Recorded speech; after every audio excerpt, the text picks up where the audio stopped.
जो सबसे ज़रूरी स्टेप है वो होना चाहिए आपकी रिस्क प्लानिंग। फैमिली का फाइनेंशियल फ्यूचर सिक्योर करना भी आपकी जिम्मेदारी होती है। जो एनुअल इनकम है, वार्षिक आय है, उसका 10 गुना 10 टाइम्स आपके पास रिस्क कवर होना चाहिए। आप अपने फिनेंसेस कैसे मैनेज करते हैं? कुछ बेसिक प्रिंसिपल्स होते हैं, वो सभी के लिए सेम है, चाहे वो मैं हूँ या आप।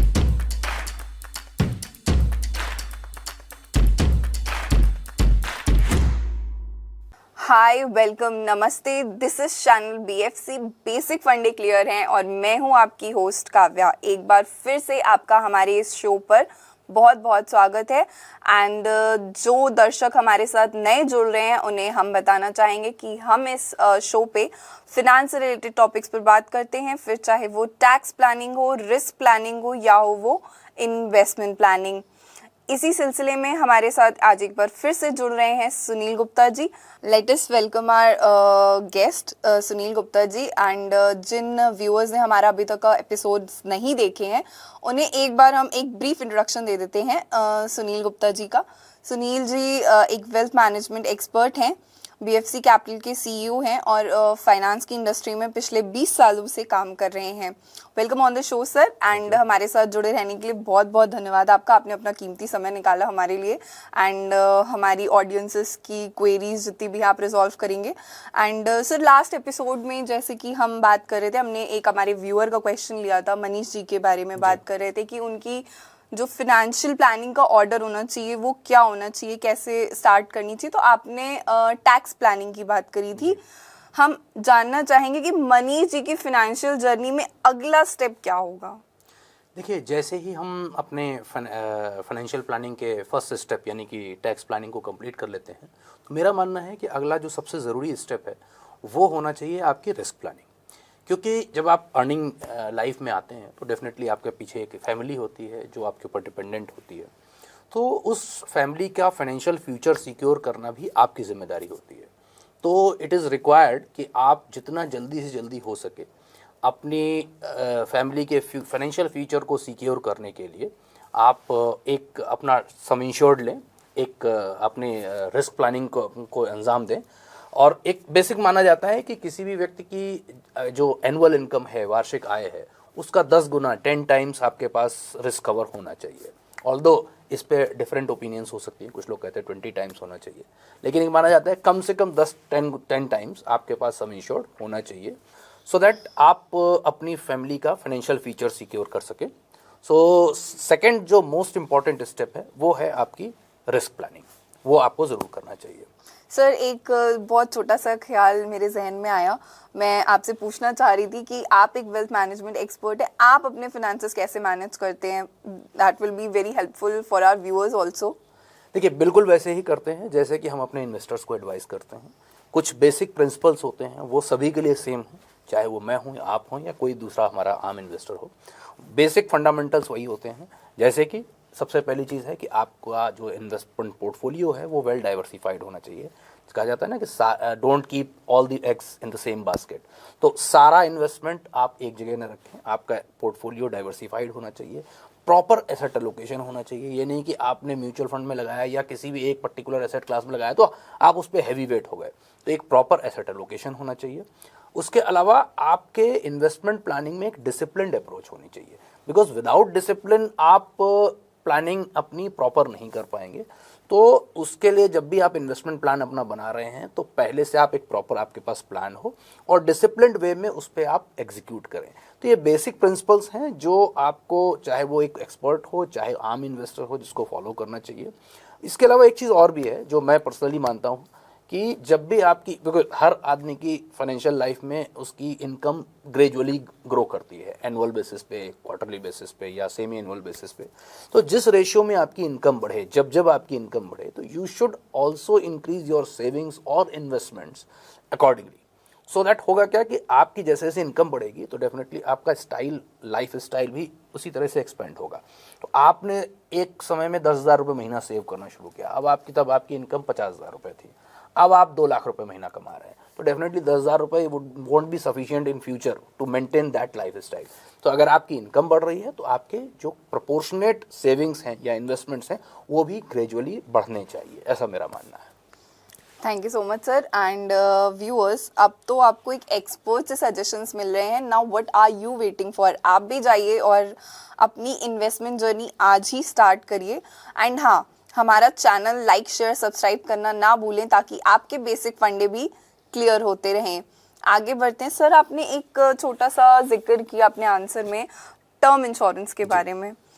टर्म इंश्योरेंस क्या होता है? हो सकता है बहुत व्यूअर्स को पता हो, बट मेजॉरिटी लोगों को आजकल ज़्यादा नॉलेज इस चीज़ के बारे में नहीं होती है, जो खासकर बच्चे हैं और जो बुजुर्ग हैं। तो आप उनके बारे में, इसके बारे में क्या बताना देखिए, जब भी आप अपनी रिस्क प्लानिंग करते हैं तो रिस्क प्लानिंग करने के लिए सबसे अच्छा टूल माना जाता है टर्म इंश्योरेंस।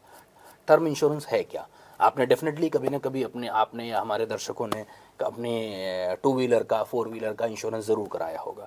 टर्म इंश्योरेंस एक लाइफ इंश्योरेंस पॉलिसी होती है, लाइफ इंश्योरेंस प्लान होता है जो इन्हीं पॉलिसीज़ की तरह से एक्ट करता है। जैसे आपकी 2 व्हीलर की पॉलिसी होती है, एनुअल बेसिस पे आप एक सर्टेन प्रीमियम देते हैं, और अगर कोई टूट फूट नहीं होती है, आपकी गाड़ी का कोई एक्सीडेंट नहीं होता, डेफिनेटली अगले साल आप फिर से प्रीमियम देते हैं। लेकिन ऐसा नहीं होता कि आपको कुछ रिफंड मिलता हो। उसी तरह से टर्म प्लान में होता क्या है कि आपकी लाइफ के ऊपर जो आप सम इंश्योर्ड मांगते हैं इंश्योरेंस कंपनी से, उसके लिए एक टर्म मैक्सिमम फिक्स हो जाता है जो भी आप फिक्स करना चाहते हैं, और उस पे एक सर्टेन प्रीमियम फिक्स हो जाता है, वो आप साल दर साल देते रहते हैं during the whole life of that policy. तो this is a term plan. ये प्योर इंश्योरेंस होता है, इसमें कहीं पे भी इन्वेस्टमेंट जैसी कोई चीज़ नहीं होती है। जब इन्वेस्टमेंट नहीं होता तो डेफिनेटली कोई रिटर्न की भी एक्सपेक्टेशन नहीं होनी चाहिए। तो it's a pure insurance. So term plan is the ideal tool for risk planning of a person. Sir, जब हमें कोई रिटर्न ही नहीं मिलता है इंश्योरेंस में, तो फिर हम उसमें इन्वेस्ट क्यों करते हैं? देखिए, होता क्या है कि इंडिया में आप पाएंगे, अगर आप इंश्योरेंस को स्टडी करें तो you will find different kind of insurance product. Although शायद देश के बाहर बहुत ज़्यादा इस तरह के प्लान प्रेवलेंट नहीं है, लेकिन इंडिया में ऐसे प्लान्स हैं, क्योंकि हर आदमी ये सवाल पूछता है कि अरे वापस क्या मिलेगा वापसी में।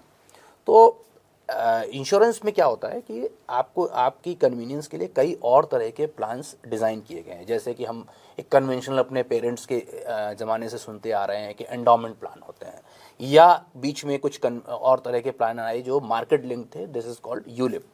तो अगर आप टर्म प्लान को और यूलिप को कंपेयर करेंगे तो you will find for a certain some of risk some insured, आपका जो प्रीमियम अमाउंट है वो टर्म प्लान में और in comparison to other plans बहुत ज़्यादा डिफरेंस होगा। तो टर्म प्लान में बहुत थोड़ा सा प्रीमियम होगा, लेकिन उतना ही सम इंश्योर्ड अगर आप दूसरे किसी प्लान में, कन्वेंशनल प्लान में लेना चाहते हैं, तो आपको हेफ्टी प्रीमियम पे करना पड़ेगा। अब होता क्या है कि इंश्योरेंस में चूंकि काफ़ी सारे चार्जेस होते हैं, एक पर्टिकुलर चार्ज होता है जब आप इंश्योरेंस लेते हैं, तो जो इंश्योरेंस कंपनी चार्ज लेती है वो दैट इज़ मोर्टेलिटी चार्ज, यानी कि जो आपकी लाइफ को कवर कर रही है। Mortality charges, fund management charges, इस तरह के चार्जेस के चलते इंश्योरेंस में कभी भी आप पाएंगे, अगर आप किसी फाइनेंशियल एक्सपर्ट से बात करें तो यू विल फाइंड कि हार्डली 6 से 8% के अराउंड रिटर्न मिलता है। लेकिन उस 6 से 8% के रिटर्न के लालच में लोग हेफ्टी प्रीमियम्स पे करते हैं। तो मेरा मानना ये है कि आप कभी भी अपने इन्वेस्टमेंट और इंश्योरेंस को मिक्स ना करें। आपको जो अपना रिस्क कवर प्लानिंग करनी है उसमें आप टर्म प्लान के लेकर के अपनी प्रॉपर रिस्क प्लानिंग करें, और उसके साथ साथ जो आपका प्रीमियम बचा, सपोज आप एक यूलिप लेते हो, आपको 1 लाख रुपए साल का प्रीमियम देना पड़ता है, वहीं पे आपने टर्म प्लान लिया तो उतने ही सम इंश्योर्ड के लिए आपको 25,000 रुपये देना है, तो आपका 75,000 रुपये बचा। उस 75,000 को आप प्रॉपरली इन्वेस्टमेंट प्लानिंग कर सकते हैं। सो उस पर आप शायद हो सकता है कि इवन बिगर रिटर्न्स 12% 15% रिटर्न्स कमा पाए। तो आपको जो यहाँ पर एक झटका लग रहा है ना कि अरे वापस कुछ नहीं मिलेगा, वो रिक्यूप हो जाएगा। तो कभी भी इन्वेस्टमेंट और इंश्योरेंस को मिलाना नहीं चाहिए, ये गलत प्रैक्टिस है। दूसरी एक चीज़ और भी है, आपका एक सवाल था कि आपने सवाल किया कि क्या वापस मिलेगा। तो टर्म प्लान में भी आज की डेट में कुछ ऐसे टर्म प्लान डिज़ाइन किए गए हैं जिसमें रिटर्न ऑफ प्रीमियम का ऑप्शन होता है, यानी कि आपने अगर 25 साल का टर्म प्लान लिया तो आपने उस पूरे 25 साल में जो भी प्रीमियम दिया, end of the period of that policy आपको पूरा प्रीमियम वापस मिल जाएगा। कुछ भी बढ़ के नहीं मिलेगा, एग्जैक्टली उतना वापस मिल जाएगा। लेकिन होता क्या है कि एक नॉर्मल टर्म प्लान और रिटर्न ऑफ प्रीमियम वाले टर्म प्लान के प्रीमियम में डिफरेंस होगा। ऑब्वियसली कुछ प्रीमियम आप वहाँ पे दे रहे हो, अगर वहाँ 25 होगा तो हो सकता हो तो वहाँ पे 30 हो, तो आप अगर चाहते हैं तो आप वो ऑप्शन भी ऑप्ट कर लेते हैं। लेकिन एक चीज़ और होती है, टर्म प्लान लेते समय भी हमको ध्यान रखनी चाहिए, वो ये होती है कि जब भी आप टर्म प्लान लें तो जितना जल्दी से जल्दी अपनी अर्ली एज में, यंगर एज में आप ले सकें वो ले लें। दूसरी चीज़ है अपनी अफोर्डेबिलिटी, ऑब्वियसली आपकी पॉकेट जितना प्रीमियम परमिट कर रही है उतना ही आप पेपर कर पाएंगे। तो आपकी अफोर्डेबिलिटी के हिसाब से जितना मैक्सिमम अफोर्डेबिलिटी है आपकी, उतना सम इंश्योर्ड ऑप्ट करें, और जितने लंबे समय, लॉन्गेस्ट पीरियड के लिए आपको प्लान ऑफर कर रही है इंश्योरेंस कंपनी, उतने लंबे समय के लिए लें। क्योंकि समझने वाली बात यह है कि सपोज यू आर 25 ईयर्स और आपने 30 साल 35 साल का एक टर्म प्लान ले लिया, आपका प्रीमियम फिक्स हो गया। अगर आपने 1 करोड़ का लिया, आपको 20,000 रुपये साल का प्रीमियम देना है, वो 20,000 अगले 30 साल 35 साल के लिए फिक्स हो गया। आपकी एज बढ़ेगी, सम इंश्योर्ड कांस्टेंट है, प्रीमियम कांस्टेंट है। लेकिन यहीं पर अगर आप गोइंग फॉरवर्ड 10 साल के बाद अगर आप इसमें प्लान करेंगे वही सेम सम इंश्योर्ड लेने का, तो आपका प्रीमियम बिगर हो जाएगा। तो अर्लीस्ट पॉसिबल टर्म प्लान ले लें और लॉन्गेस्ट पीरियड के लिए लें, सो दैट आपके लिए आपको same amount of some insured लंबे समय के लिए मिलता रहे with a lesser amount of premium. Thank you so much sir. And बहुत ही अच्छे तरीके से सुनील जी ने हमें एक्सप्लेन किया कि टर्म इंश्योरेंस हम क्यों लेते हैं इवन दो हमें उसमें रिटर्न्स नहीं मिल रहे होते हैं। एंड होप जिन व्यूअर्स ने अभी तक टर्म इंश्योरेंस नहीं लिया है, इस आंसर के बाद डेफिनेटली दे विल रीथिंक कि उन्हें टर्म इंश्योरेंस लेना चाहिए। एंड सर हमारे पास एक व्यूअर का क्वेश्चन आया है आज, एंड दीपक जी हैं हमारे साथ जुड़ रहे हैं। इन्होंने अपना क्वेश्चन हमें भेजा है दिल्ली से। ये आपसे पूछना चाह रहे हैं कि हमने जितने भी एसेट क्लासेस की बात करी अभी तक, उसमें से हाइब्रिड फंड के बारे में ये आपसे जानना चाहते हैं कि हाइब्रिड फंड क्या होता है। दीपक जी नमस्कार। हाइब्रिड फंड के बारे में अगर हम बात करें तो हाइब्रिड फंड जैसा कि नाम में है, उसकी बेसिक क्वालिफिकेशन ये है कि उसमें एक से ज़्यादा एसेट क्लास होते हैं। अब हाइब्रिड फंड, चूँकि जब भी हम बात करते हैं म्यूचुअल फंड की, तो वहाँ पर एक सेक्शन की हम बात करते हैं, उसके अंदर बहुत सारे सब सेक्शन हो जाते हैं। तो हाइब्रिड फंड्स भी बहुत तरह के होते हैं, कई तरह के होते हैं। तो हाइब्रिड फंड्स को बेसिकली ब्रॉडली क्लासीफाई अगर आप करना चाहते हैं तो आप 2 पार्ट में कर सकते हैं, on the basis of equity exposure. So अगर उसमें इक्विटी एक्सपोजर ज़्यादा है तो that is categorized as aggressive hybrid fund, और अगर इक्विटी एक्सपोजर कम है तो that is categorized as conservative hybrid fund.